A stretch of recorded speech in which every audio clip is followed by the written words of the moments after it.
In this video, I'm going to be taking a look at the new Endgame Shaquille O'Neal packs coming today in NBA 2K23 My Team. As you guys can see, these are the 5 new cards we got. We got 3 new Endgame Shaquille O'Neal, Jimmy Butler, and Dwayne Wade. And then we also got Penny Hardaway as an Invincible and Grant Hill as an Invincible as well. So I'll be going over all these cards, just giving my thoughts and opinions and seeing if maybe they change the Endgame jump shots or animations, and just, kind of looking at these Invincibles and see what they do with their animations and see if any are worth picking up. So I'll start off with Penny Hardaway here. I know a lot of people are really excited for Penny, myself included. I think with the right jump shot, maybe he keeps his own dribble sigs. I think he could be a top tier point guard because he's 6'7" at the 1, 6'10" wingspan. We know Penny's gonna have almost 99 in every single category. He's got 55 Hall of Fame badges, perfect defensive tendencies. So it really just comes down to the animations and what they did with his release. And I mean, that's a pretty good jump shot. He's got the D-Rose base, John Wall upper on very quick timing. That's going to be a really good guard jump shot. He's got the normal fade.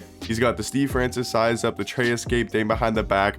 So, I mean, yeah, he's going to be a top tier point guard. I'm not exactly sure where I'd put him in my top 5 or top 10, but he's definitely a top 10 point guard for sure, or at least I would say close to a top 10. There's just so many good point guards in the game, but Penny should be fun to use.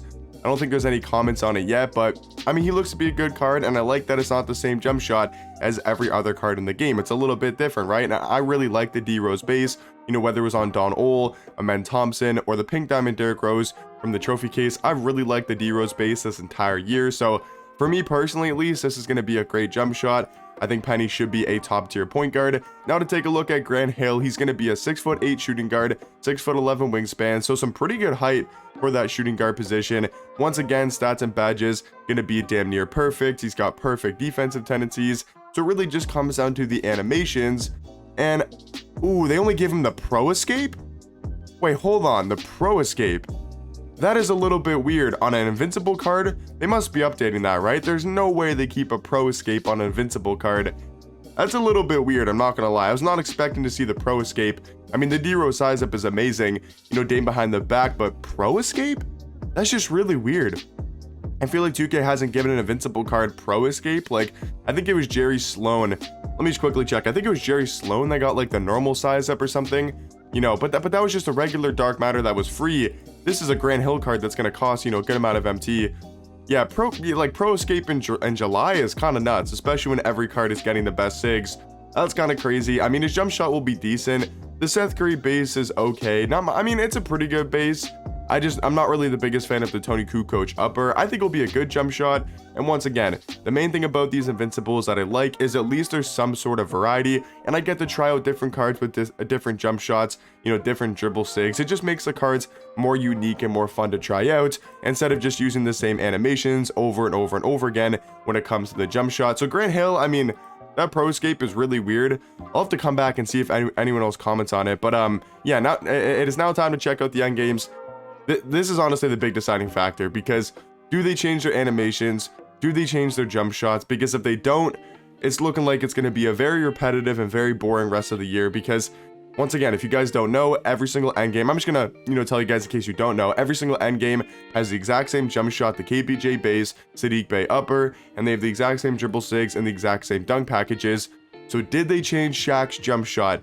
We know he's going to have 99 every single stat. We know he's going to have every single Hall of Fame badge. We know he's going to have perfect defensive tendencies. But did they touch his animations? And yay. KPJ base, Sadiq Bey upper on very quick timing for the 900th time in 2K23. Are people commenting about it? Yeah, I mean, okay, here's the one thing I will say. He's going to be good. He's going to be good. I just want to get that out there. He's probably the best or second best power forward in my team. It might be a little bit better than D-Rob and Joel just because of his player model, but it's just not that really exciting to me because, okay, here's the thing, right? If we compare D-Rob to Shaq, right? Tell me the difference between these cards besides Shaq having a little bit better of a player model. They're the exact same card. Like, it's just so disappointing that, I want to try out an endgame Shaq card, but I'm going to get no difference between Shaquille O'Neal and Joel Embiid. Like, there is absolutely no difference. There is literally no difference between these cards. Shaq's got 1 inch and 2 inches on the wingspan. That's not going to make a difference. They have the exact same jump shot, exact same dribble sigs. So what's the point of even using Shaq over Joel Embiid? There's none, because Shaq might be okay, a little bit bigger, you know, player model wise, might be a little bit better of a defender because of his player model, but like Joel Embiid's gonna give you 99.9% of what Shaq gives you. And it's not to say that these cards are bad, because I feel like some people on Twitter are getting it confused with us complaining, or people complaining about these endgame cards. I'm not complaining because these cards are bad. These cards are amazing. Shaq's a top tier power forward, probably the best power forward in the game.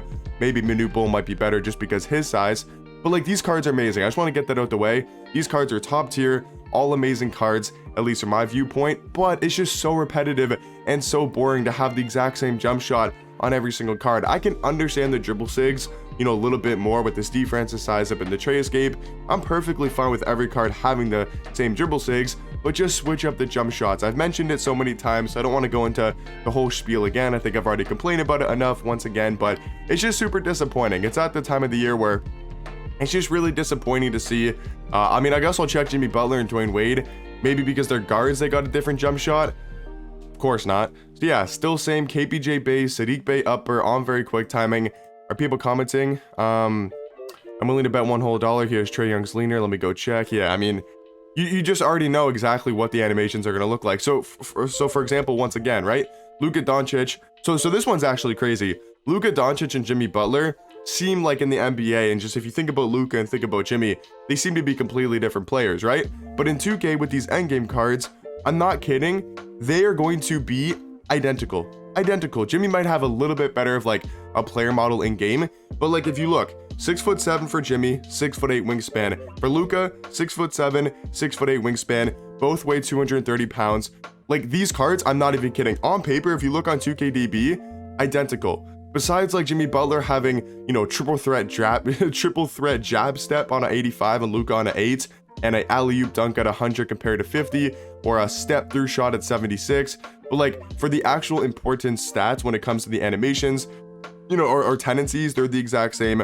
Obviously their stats and badges are going to be the exact same, and their animations are legit identical. So what is the difference between a Jimmy Butler endgame and a Luka Doncic? None. They are actually the exact same card. Like, I'm not even kidding. They are the exact same card. So it's just super disappointing, because if I've already used Luka Doncic, why am I trying out Jimmy Butler? Like why would I even want to try him out? There's no reason to try him out, because he's going to play the exact same as a card like Luka Doncic. I mean, I guess the only hope is maybe they changed D-Wade. I mean, of course they didn't. So I don't know, guys. But yeah, guys, you guys probably already know why I don't like these endgame cards. I'm sure a lot of you guys feel the same way. I'm sure some people out there are like, oh, stop complaining, these cards are amazing. And I can understand where you guys are coming from that viewpoint. These cards are really good. I just find it really boring, right? I'm not gonna sit here and say, oh, these cards are terrible, like they're not good cards. Maybe Dwayne Wade because he's only 6'4", but these cards are really good. Like, Jimmy's a top 3 point guard in the game, Shaq's a top 3 power forward, you know, D-Wade will be on that like Curry type level. Like, they're gonna be really good cards in game. They're just, to me, really boring. I just don't know. I don't really get exciting, you know, trying out Shaquille O'Neal when Joel Embiid's the exact same card, or trying out Jimmy Butler when Luka Doncic is the exact same card. But let me know your guys' thoughts and opinions. Penny Hardaway and Grant Hill. I mean, Grant Hill maybe not so much, but Penny Hardaway looks to be cool. I'm most excited to try out Penny Hardaway and hopefully get you guys a gameplay. But let me know your guys' thoughts and opinions, and I'll catch you guys in the next one. Peace.